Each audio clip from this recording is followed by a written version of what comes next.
Queria, inclusive, começar com uma pergunta, aproveitando a experiência do Irai com papel e celulose, porque a gente foi a Barcelona faz o quê? 2 anos? Acho que sim. E em Barcelona, eles dão uma placa para algumas lojas que são centenários.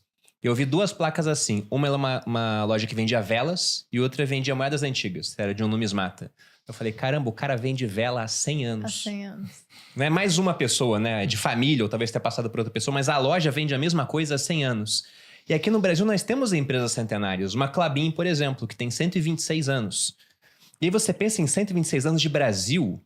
Cara, isso aí tá passando pela República da Espada, República Velha, Café com Leite, Era Vargas, a Revolução em 32 aqui, o Vargas bombardeando os paulistas, aí veio o governo militar, redemocratização, um monte de trocas de moeda, foram 10 sistemas monetários diferentes, hiperinflação dos anos 80, que no acumulado, esse dado é muito interessante, eu coloquei no meu livro, sempre que eu falo o pessoal acha que é mentira. A inflação acumulada entre 1980 e 94 foi de mais de 13 trilhões, que era direto o corte de zero, né? O pão custa 1.000 cruzeiros, não, agora custa um cruzeiro novo, corta 3 zeros.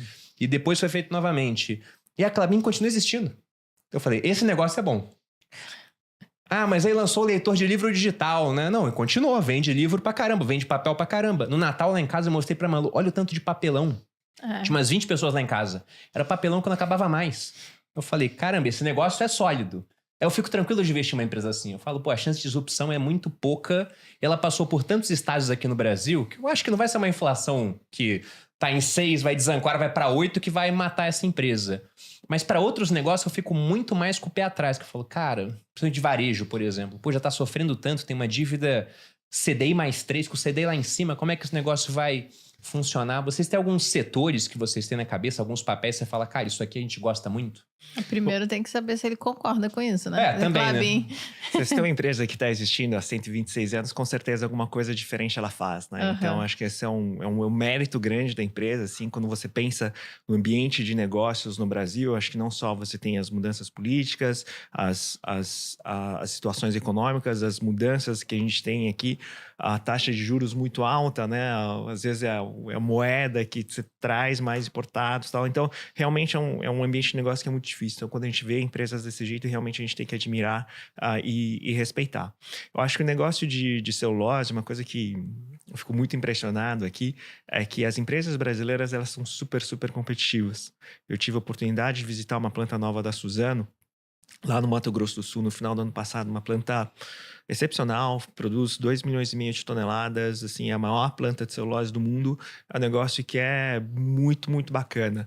Não só porque eles estão fazendo um desenvolvimento social muito grande na região, mas também com o impacto ambiental que isso tem, ele é muito baixo. A quantidade de resíduos que isso deixa, né, que a planta gera para fora é muito, muito pequena. Então, você tem uma preocupação muito grande com o ambiente. E uma coisa que é muito interessante, Bruno, eles não fazem isso só porque é bonito. Eles fazem isso porque isso reduz custo. Na hora que eles conseguem reaproveitar os gases do processo de produção para abastecer uma usina termoelétrica, para gerar energia, para reduzir o custo, eventualmente vender energia para fora, isso faz com que ela seja cada vez mais competitiva.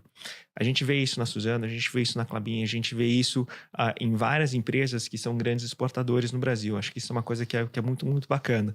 Então, alguns desses produtores de commodities que são exportadores, a gente sim está de olho, a gente tem nas nossas carteiras.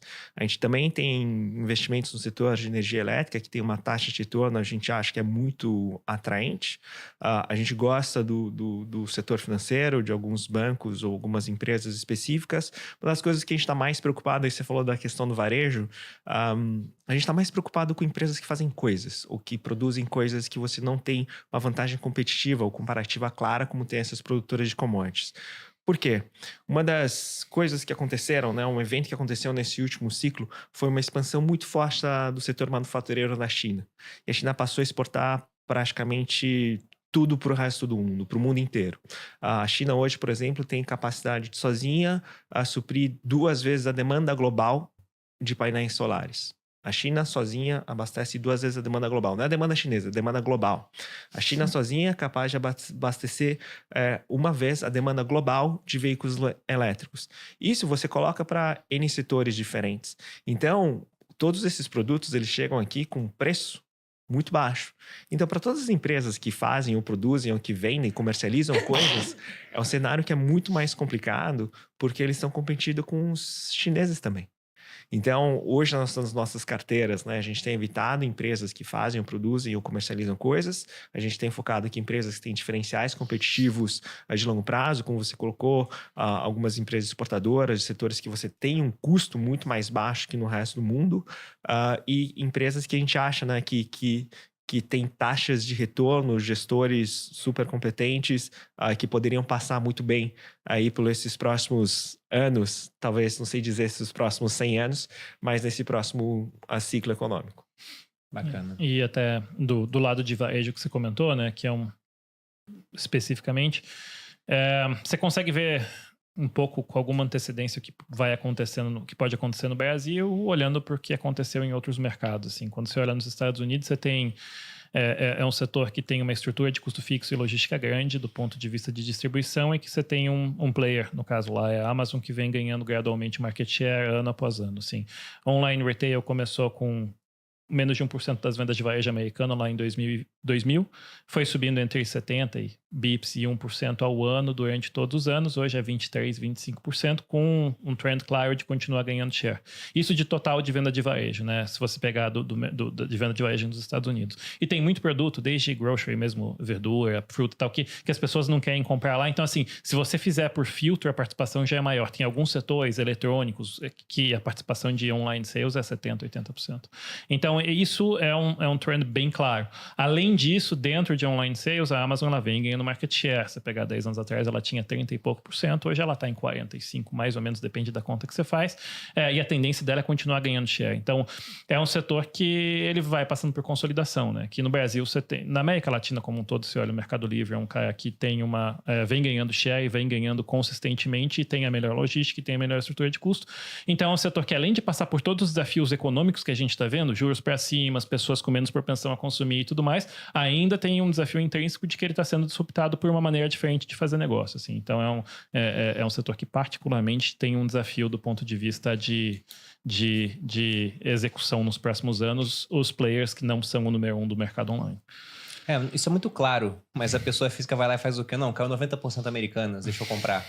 Magazine Luiza caiu 90%, tá na hora de comprar. E aí você vai olhar a base de acionistas, né? Você vê um monte de pessoa física nos papéis que derreteram e podem continuar derretendo, né? Esse é um ponto interessante.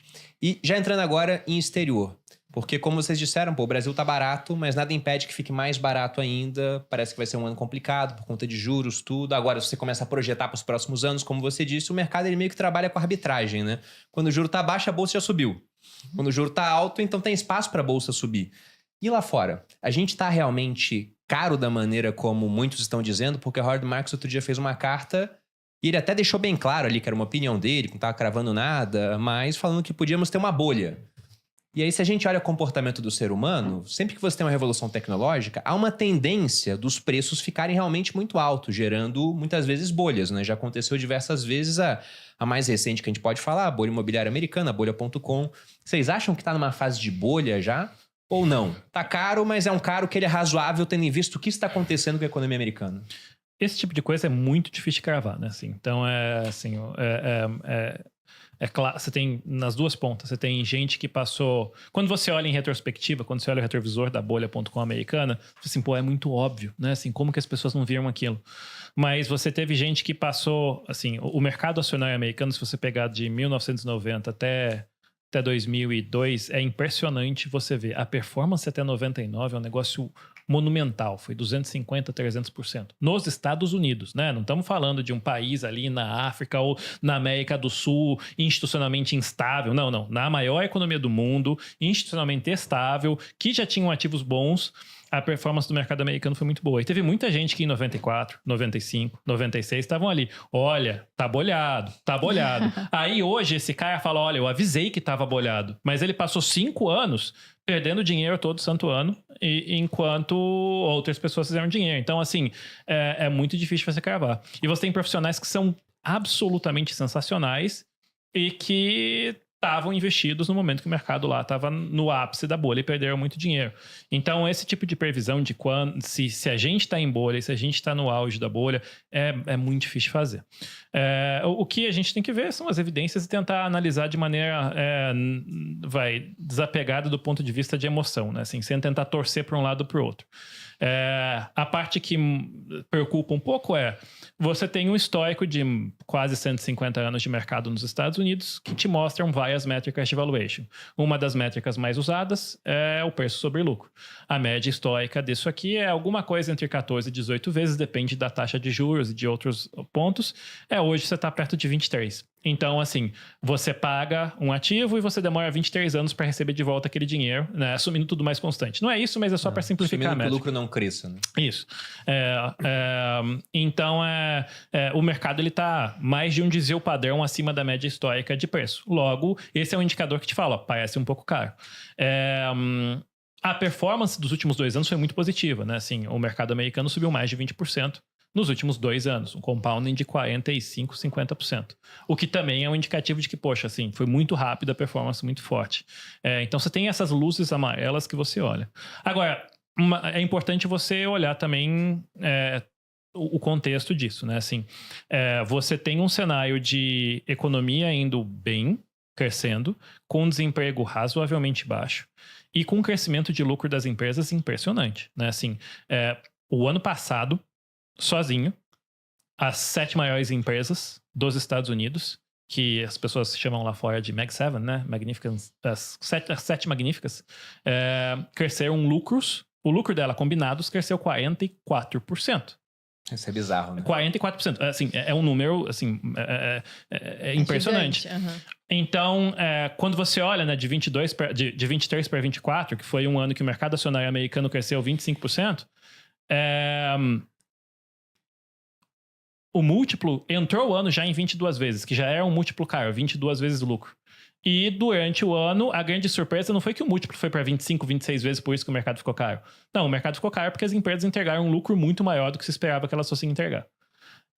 Então, as empresas, a performance recente do mercado, ela foi gerada muito mais pelo crescimento de lucro acima do esperado do que por uma expansão do múltiplo. E a segunda coisa é quando você olha e compara a saúde financeira das empresas hoje versus as empresas no ápice da bolha lá da internet nos anos 90, mais de 80% do investimento que elas faziam em modem da Cisco ou em coisas que elas faziam para a internet, porque a internet estava queimando dinheiro, mas lá no futuro ela ia gerar. Esse foi o racional da bolha. Era um investimento que eles financiavam, ou através de funding ou através de emissão de ofertas na Bolsa Americana. Hoje, o capex inteiro das grandes empresas americanas que está indo para semicondutor da NVIDIA é o capex feito pela geração de caixa delas mesmas. Elas não estão financiando. Inclusive, das Mag 7, pelo menos 6 das 7 geraram caixa no ano. Além de investir uma boçalidade, crescer em lucro 40%, elas geraram caixa. Elas fizeram mais caixa do que elas gastaram em investimento. Então, as empresas, elas são net cash, né? Que é o que a gente fala quando ela tem mais caixa do que dívida. Essas empresas conseguem pagar toda a dívida, ainda sobra caixa e investem com dinheiro próprio. Elas não estão alavancadas e se de repente o juro americano subisse para 7, 8%, elas vão ter um problema? Não vão ter um problema financeiro. Então, você consegue ver argumentos nas duas pontas. O valuation, sim, está mais caro do que o histórico. A bolsa, sim, lá já performou bem, mas foi muito por conta de lucro indo bem e muito por conta das empresas estarem bem. Então, assim, é muito difícil de você cravar se está numa bolha. Existem alguns sinais de que a precificação está alta, então é importante tomar cuidado com isso. E você tem momentos de estresse, né? Assim, poxa, a curva de juros subiu muito rápido, que o mercado lá cai. No começo desse ano foram algumas semanas de algum estresse lá. Mas você tem outros sinais do ponto de vista de fundamento que mostram que ainda é um mercado que não está assim, as empresas não têm uma situação de alavancagem perigosa e as empresas estão crescendo lucro e crescendo geração de caixa bem. Então, você tem que, assim, o nosso trabalho é tentar ponderar todas essas coisas e tomar uma decisão de qual é o percentual do seu patrimônio que tem que estar alocado nesse mercado, assim. A gente acha que se você está falando de uma formação de patrimônio para 5, 10 anos, para um negócio, para um horizonte mais longo, é irresponsável você não ter um pedaço do patrimônio alocado no exterior, nos Estados Unidos propriamente dito, que é país mais importante do planeta Terra em termos de produção de riqueza, tecnologia e valor nos últimos 150 anos, assim. E não existem sinais... Não é que os sinais estão todos alinhados para te falar, olha, tá muito caro e tá uma bolha. É uma bola dividida. Então, dito isso, você tem que ajustar o seu tamanho de acordo com isso, né? Assim, você não pode... o valuation não é tão barato a ponto de você falar, tranquilo, coloca tudo que eu tenho lá, porque... Mas, ao mesmo tempo, você fala, não, eu não vou estar nesse mercado porque ele tá caro. Bom, assim, se você tivesse assumido essa mesma postura, você ia ter perdido os anos 90 inteiros, que foram fantásticos, e você ia perdido os últimos 2 anos dos Estados Unidos. Sim.